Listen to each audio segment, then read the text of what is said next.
such a brilliant job with the character. What do you draw from yourself to give her? Oh, you think all the times I've been wronged, all the times I've been abused by, you know, like by people, and all the crap that's ever happened to me. She feels so wronged that I've taken every awful thing that's ever happened and just put it into one big ball and gone poof. Because I was bullied for 10 years of my life. So I was bullied from the age of 4 to the age of 14. So I have a lot of stuff to draw on. So when Zelena's like, I'm gonna take everything from you, that's 10 years. Yeah.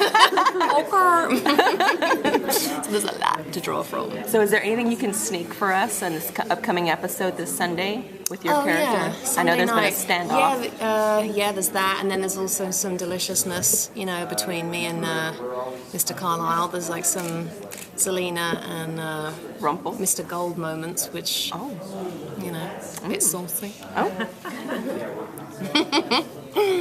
You know, it's kind of did you find it daunting at all to be such a show that's so popular and to be such a big integral part of it? No, because I had to do the same thing with Lost, you know, and I think, you know, I used to be a model when I was younger, so every time I went to work, everybody all knew each other, and I was always the new girl, like, oh yeah, so I learned how to just force myself to be comfortable, even though the circumstances weren't really allowing for it.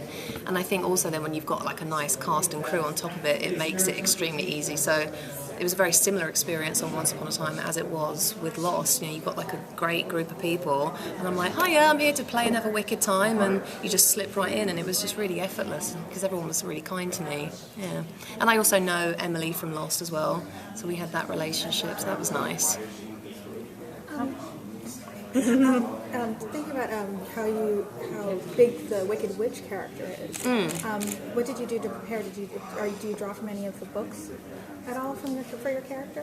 I actually sort of went the other way. I tried not to prepare, you know, because it's such an iconic character. I thought if I focus too much on about the fact that it's iconic, and if I start going back and watching the new film, you know, Mila Kunis's take, and you know, the original film, and going to see the musical again, I felt like I'd get caught up in other women's take on it, and I really wanted to add my own hot sauce on it and do my own thing and create my own version and interpretation. So I tried not to over-prepare.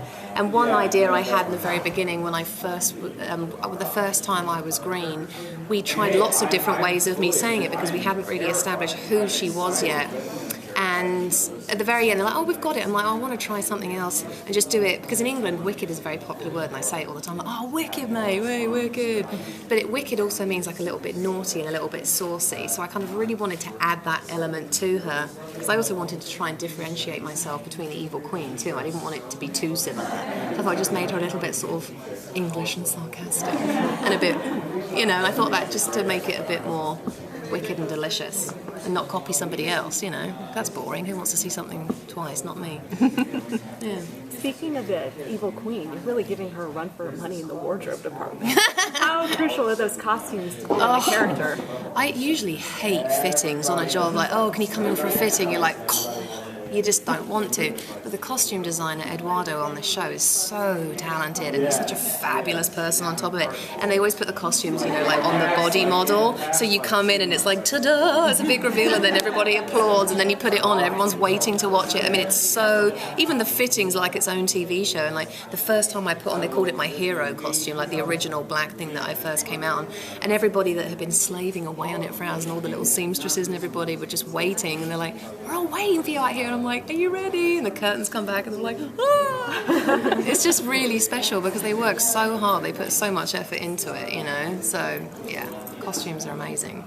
You had a guest starring appearance in Warehouse 13 this season as Lisa Da Vinci. Yeah. Are we going to see you again this season? No. No, that was it. No. One time only. They only had 6 episodes left, and a good friend of mine, Derek Hughes, works on the show, and I heard that it was ending, so I hit him up on Facebook. I'm like, oi, stick us in before it goes, love. So we did. Yeah, it's a shame that's finishing. That's a good show. I know, I love the show. Yeah, when I saw you, I was like, hey, I said she's the Wicked Witch. It was weird because it was like the night after Once Upon a Time. We shot that a year ago. Yeah. Because they broke up the last season into 2, so I'd almost forgotten about it. So it was a nice little nugget to my week last week. It was cool.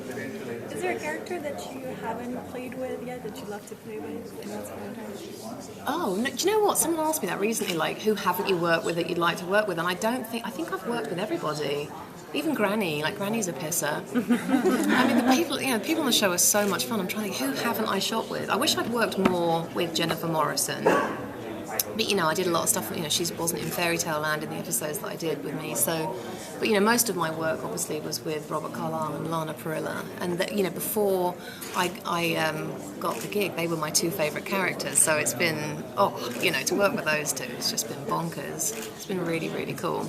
Well, I mean, that initial, scene when you're back at the castle and you guys meet, Regina meet, is like such great stuff. So did you kind of realize in that moment when you're filming that it clicked really well? Like, they were expecting like the first time, we were like getting up in each other's faces, I'm like, yeah, like, ooh, this is good. Like, we have such good chemistry, me and her. I'm like, this is just delicious to work with another strong woman. It's just, it's like the moment you live for as an actor, It's really cool. Yeah, there are a lot of strong women on Once Upon a Time. You have Snow White, you have Emma, and then of course Regina, and then now you. I mean, girl power, man, we rule. It's nice. It's nice to be on a show that they know how to write for women. That doesn't happen very often. I know, like you're not a prop, and you're not just like. You're like, oh, it's nice. Like, it's nice. You read a lot of scripts. You're like, I don't want to play a weak woman. I always end up playing really strong, super intense, hardcore people. I need to play someone nice next, otherwise I'm just going to get too much hate mail. I always play the villain. And like when these guys offered me this job, I didn't even know what they wanted me to play, and I agreed to it. And they're like, okay, do you want to know who we want you to be? And I'm like, I couldn't think of who it was going to be, and I'm like, come on then. I knew it was someone horrible, and they're like, the Wicked Witch of the West. I'm like, I knew it. I knew you were going to make me evil. They're like, but you do it so well. I'm like, you really do. You're like absolutely fantastic. I mean, the last few episodes, I'm like, she's fantastic. But it's cool because it's like it just goes to show that something good comes out of everything. It's like because I went through what I went through in my life, I'm able to have all this stuff to draw. And I think, I was a very awkward kid. I was really tall. I was heavy. I had acne. I had a really difficult time at school. And I think if I had been attractive or skinny growing up, my life would have been boring. And I don't think I would be the actor that I am today if I hadn't have been through all the crap I went through. And it's more important to me in that regard to be then a role model for the girls that watch the show. Yeah. So is there anything you can sneak for us about your character?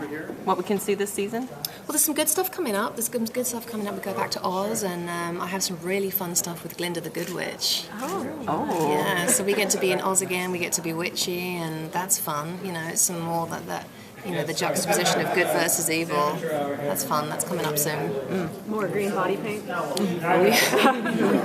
My skin is still in recovery. My poor facialist had her work cut out for her last week. I love the spin that they did with your being green with envy, and that's why that was and it a really growing great, and getting bigger and bigger. And Rumble, you might want to get that checked out, love. I'm like, that was genius. That was really, really well done. Yeah. Well, I mean, as you've been going through the shows, wreaking havoc, you're also kind of stealing bits and pieces from people for the big time. It's like a little shopping list, yeah. Yeah. There have been several theories as to what you want the baby for. Can you discuss anything? Can you reveal anything? No, that was written in bold. Do not talk about what you want the baby for. I'll text you later. I'll see you at the bar. Speaking of doing magic on the show, when you cast your spells, are there specific hand gestures that they make you do? Or I made them up. Make it up? I made them up, and then once I've done them, you sort of establish them, and then you get the next director like, what do you do when you poof? Like when you poof in and you poof out, or you do something. I'm like, well, I sort of go like that, or I do like a that. And they're like, okay, well, do whatever you do, but you have to sort of remember what you do when you're faking all of this ridiculousness and magic with your hands. And it's so much fun to watch the episodes once they're actually, because the world isn't there. You're on blue screen and you don't see all the magic, so it's really fun for me to watch it because I've never seen it either. You're like, oh, fireball. Who knew? No, it's really fun. Thank you so much. Thank you, girls.